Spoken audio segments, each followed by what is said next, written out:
திராட்சை இவ்வளோ பச்சை திராட்சை எடுத்திருக்கேன். வெதுவெதுப்பான நீரில் நல்லா கழுவி எடுத்துடணும். வெதுவெதுப்பான நீரில் 2 உப்பு போட்டு கழுவுனா ரொம்ப நல்லாயிருக்கும். வெதுவெதுப்பான நீரில் 2 உப்பு போட்டு நல்லா அலம்பி எடுத்துடலாம். இந்த திராட்சை பழத்தை மிக்ஸி ஜாரில் போட்டு நல்ல பேஸ்ட் அளவு அரைச்சி எடுத்துடணும். நல்ல பேஸ்ட் அளவில் அரைச்சி எடுத்துடணும். நல்லா உணர்ந்துட்டு பாருங்கள். நல்லா தண்ணி ஊற்றக்கூடாது. தண்ணி ஊற்றாமல் நல்லா அரைச்சி எடுத்துடலாம். இது இப்படியே வடிகட்டியில் ஊற்றி வடித்து எடுத்துடலாம். தண்ணி ஊற்றக்கூடாது. ஒரு கரண்டி எடுத்து இப்படி பண்ணிட்டுருங்க. சக்கை பூரா வெளியே வந்துடும். சக்கை எடுத்து தூர போட்டுடலாம். நல்லா எடுத்துடணும். ஃபுல்லாகவே எடுத்துடணும். சக்கைகள் இருக்கக்கூடாது.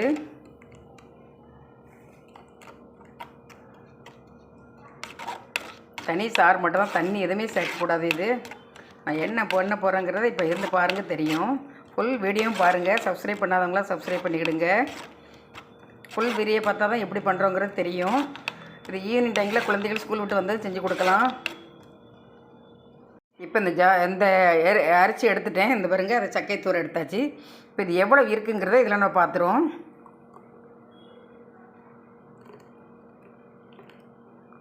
கரெக்டாக 1 டம்ளர் இருக்குது பாருங்கள். அரிசி எடுத்தாச்சு. கரெக்டாக 1 டம்ளர் இருக்குது. அந்த பாத்திரத்திலே திரும்ப ஊற்றிடலாம். 1 டம்ளர் இருக்கிறதுக்கு இதுக்கு அரை சின்ன கிண்ணம். இதுக்கு 2 ஸ்பூன், பெரிய ஸ்பூன் 2 ஸ்பூன் வச்சுக்கிடுங்களேன். இதை போட்டு நல்லா கலக்கிடலாம்.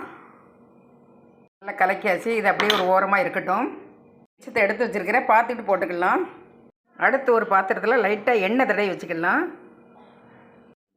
எந்த பாத்திரமாக இருந்தாலும் ஒரு பாத்திரம் எடுத்துக்கலாம். ஒரு சைஸான பாத்திரம் எடுத்துக்கிடுங்க. அதில் இப்போ முந்திரி பருப்பு, பாதாம், யோதை உங்களுக்கு எது விருப்பம் இருக்கோ அதை நீ போட்டுக்கலாம். லைட்டாக போட்டு விட்ருங்க. ஒரு பாத்திரத்தில் லைட்டாக எண்ணெய் தடவி விட்டுருக்கேன். அதில் லைட்டாக முந்திரி பருப்பு, பாதாம் போட்டுக்கலாம். அப்படியே ஒரு ஓரமாக இருக்கட்டும். இப்போ ஒரு கடாய் ஸ்டவ்வில் வச்சுருக்கேன். சூடானதும் கலக்கி வச்சுருக்கேன் திராட்சை ஜூஸை ஒன்றா கலக்கிடலாம். கலக்கி கிண்டிக்கிட்டே இருக்கணும். கட்டி விழாமல் பார்த்துக்கிடுங்க. கொஞ்சம் சீக்கிரத்துலேயே கொஞ்சம் எற்கலாம் வந்துடும். தண்ணி எதுவுமே நம்ம ஊற்றக்கூடாது. தண்ணி ஊற்றாத அளவுக்கு பார்த்துக்கிடணும். சர்க்கரை 1 டம்ளர் நம்ம இது இருந்துச்சுல, அதே அளவு 1 டம்ளர் போட்டுக்கலாம். 1 டம்ளர் கொஞ்சம் கூட எடுத்து வச்சுருந்தேன். 1 டம்ளர் போட்டுக்கலாம். நெய் எதுவுமே ஊற்றக்கூடாது. கிண்டிக்கிட்டே இருக்கணும். நல்லா இறுக்கமாக வர கிண்டணும். இனிப்பு உங்களுக்கு எவ்வளோ தேவையோ அந்தளவு போட்டுக்கலாம். இப்போ இதில் கொஞ்சம் நெய் ஊற்றிக்கலாம். அதுக்கப்புறம் நெய் எதுவுமே ஊற்ற வேண்டாம். அதிலே நம்மளுக்கு கிண்டிக்கிட்டே இருக்கணும். வெந்து வரப்போகையில் தான் லைட்டாக ஊற்றணும். அடி பிடிக்காமல் பார்த்துக்கிடுங்க.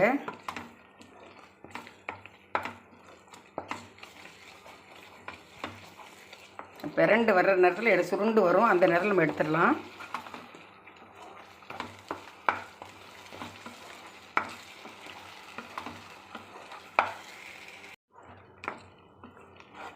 அடி பிடிக்காமல் பார்த்துக்கிடணும்.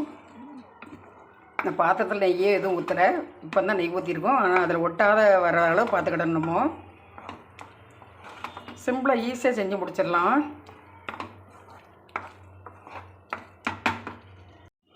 திராட்சை பழத்தில் அல்வா யாராவது பார்த்துருப்பீங்களா?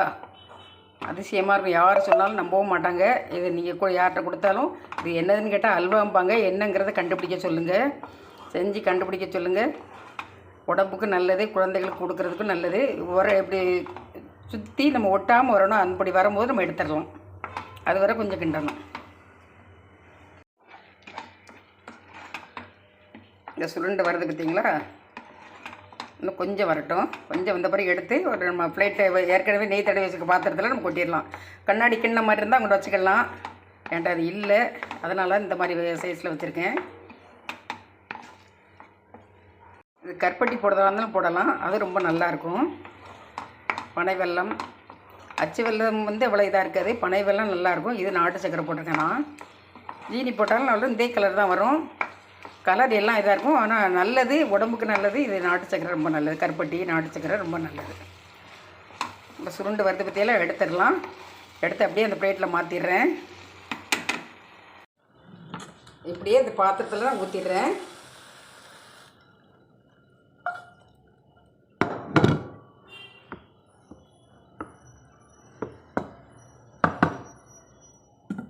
அப்படியே குலுக்கி விட்டுடலாம். கொஞ்சம் நேரம் அப்படியே இருக்கட்டும். பாத்திரத்தில் விட்டுட்டேன். நெய் தடவி வச்சுக்க அப்படியே இருக்கட்டும். கொஞ்சம் ஆறணும். ஆறின பிறகு திரும்ப மாற்றணுமோ. ஆறிட்டு இதை அப்படியே கவத்தி போட்டு கட் பண்ணிடுறேன். அப்படியே குக்கரை போட்டு கவத்திட்டேன் பாருங்கள். அழகாக ஒன்று கூட ஒட்டுறா பாருங்கள். இப்போ எடுத்தாச்சு, பீஸ் போட்டுடலாம். இப்போ அல்வா பீஸ் போட்டேன் பாருங்கள். திராட்சை அல்வா ஈஸியாக செஞ்சு கொடுத்துடலாம்.